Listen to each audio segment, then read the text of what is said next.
राजस्थान में जाट कभी मुख्यमंत्री क्यों नहीं बनता? राजस्थान में बीजेपी आती है तो हमेशा राजपूत को ही क्यों मुख्यमंत्री बनाती है? राजस्थान में कांग्रेस कौन सी जाति को पूरी तरह से टारगेट कर रही है? ये जो पूरा जातीय समीकरण का खेल है राजस्थान की राजनीति में, वो कितने सालों में कितना बदला है? कौन सी पार्टी के पास सबसे ज़्यादा आधार है कि वो हर जातीय समीकरण में पूरी सटीक बैठती है? इन सब मुद्दों पर हमारे साथ बात करने के लिए राजस्थान की राजनीति के चाणक्य और जो राजस्थान की राजनीति को बहुत गहराई से समझते हैं, ऐसे x cabinet minister Chandraraj Singhvi है। सर, कई साल पुरानी बात करें और आज की बात करें, कितना ज़्यादा बदले हैं जातीय समीकरण, और आज के इस परिप्रेक्ष्य में कौन सी ऐसी पार्टी है जो सबसे ज़्यादा सटीक बैठती है इन जातीय समीकरणों पर? एक बात तय है जो आपने कहा है, सबसे बड़ी सिंगल जाति राजस्थान की जाट है। बड़ी सशक्त, बुद्धिमान, किसान वर्ग, गांवों का नेतृत्व करने के योग्य। एक बार भी इनके व्यक्ति को मुख्यमंत्री नहीं बनाया गया, इसका तो गम रहेगा, दुख रहेगा, दर्द रहेगा। लेकिन जातिवाद में और भी कोई जाति पीछे नहीं है। गुर्जरों ने दिखा दी है सचिन की ताकत, राजपूतों ने दिखा दी थी भैरू सिंह की ताकत, नाथुराम मिर्जा ने दिखा दी थी जाटों की ताकत, और अभी हनुमान बेनीवाल दमखम के साथ दिखा रहा है जाटों की ताकत। सदा शहर में 41,000 वोट लाकर हनुमान बेनीवाल ने साबित कर दिया है कि वो भावी जाटों का राजस्थान का सबसे बड़ा नेता बनेगा, और बनना भी चाहिए। कल मेरे पास में भवर सिंह पलाड़ा है, वो तो राजपूत है। मेरे पास में करण सिंह उच्चाड़ा है, वो भी राजपूत है। मेरे साथ में महेंद्र सिंह भाटिया है, वो भी राजपूत है। मैं महाराजा अग्रसेन सिंह से भी बात करता हूँ, महाराणा मेवाड़ से। किसी जात ने ये नहीं कहा कि कोई जात नहीं बननी चाहिए। नहीं बनी है तो उसके अपने कारण है, वो जाति की कमजोरी है। कभी किसी राजपूत ने कहा कि जाट नहीं बनना चाहिए, कभी किसी जाट ने नहीं कहा कि राजपूत नहीं बनना चाहिए।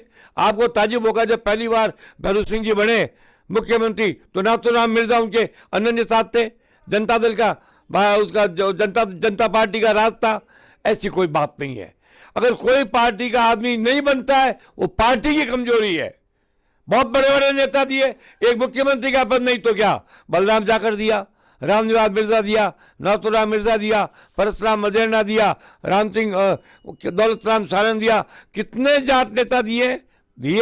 कितने राजपूत नेता हैं? भैरू सिंह शेखावत आए, गुलाब सिंह सख्तावत आया था, खेत सिंह राठौड़ आया था। अपने अपने जिस पार्टी का जितना कद औकात थी, जिसमें जितनी लड़ने की हिम्मत थी, जिसमें जितना मादा था, उस जाति ने उसको दिया। हमारा जैनों का तो कोई जाति समीकरण नहीं है, फिर भी चंदन मलबैत को दिया गया।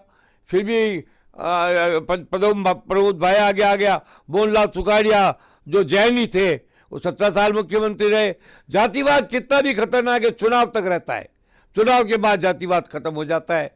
चुनाव के बाद में स्वार्थ, क्षेत्रीयवाद, अपना पराया बन के लोग मुख्यमंत्री का चयन करते हैं।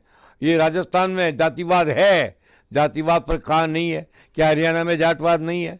क्या यूपी में यादववाद नहीं है? क्या बिहार में यादववाद नहीं? सब जगह है, सब जगह जातिवाद है। राजस्थान की विशेषता ये है कि राजस्थान ने पिछले कुछ वर्षों से जाटों का जो महान नेतृत्व था वो संकुचित हो गया। मगर मुझे बड़ी खुशी है कि उस संकुचित जाट नेतृत्व में भी हनुमान बेनीवाल का उदय हुआ है। मैं हनुमान बेनीवाल को इसके लिए बधाई देना चाहता हूँ। और मैं कहता हूँ, जाट भाइयों, अगर तुम्हें एक नया नाथुराम मिर्जा पैदा करना है तो दिल खोल के हनुमान का साथ दो। सत्ता में आना नहीं आना अलग बात है, नेतृत्व होना अलग बात है। और इसी के साथ साथ अगर हम गुर्जरों की बात करें तो सचिन पायलट भी बहुत बड़े नेता बन के उभर रहे हैं, लेकिन गुर्जरों के अलावा भी उनका काफ़ी। सचिन केवल जातिवादी नेता नहीं है, सचिन सर्वजातीय नेता बन चुका है। वो गंगानगर में ज्यादा 30,000 आदमी आते हैं, जोधपुर में ज्यादा 500 गाड़ियां पीछे चलती है। उसने तो अपने राजनीतिक चरित्र से फॉलोइंग बनाई है, केवल जातिवाद की फॉलोइंग नहीं बनाई है। और धीरे धीरे आप देख लेना, यह स्थिति केवल जी ने अपनी स्थिति बनाई, जातिवादी नेतृत्व तो नहीं बनाई है। सब जातियों से मिलते हैं, विश्वेंद्र के निकटतम मित्र हैं, मेरे परम मित्र हैं।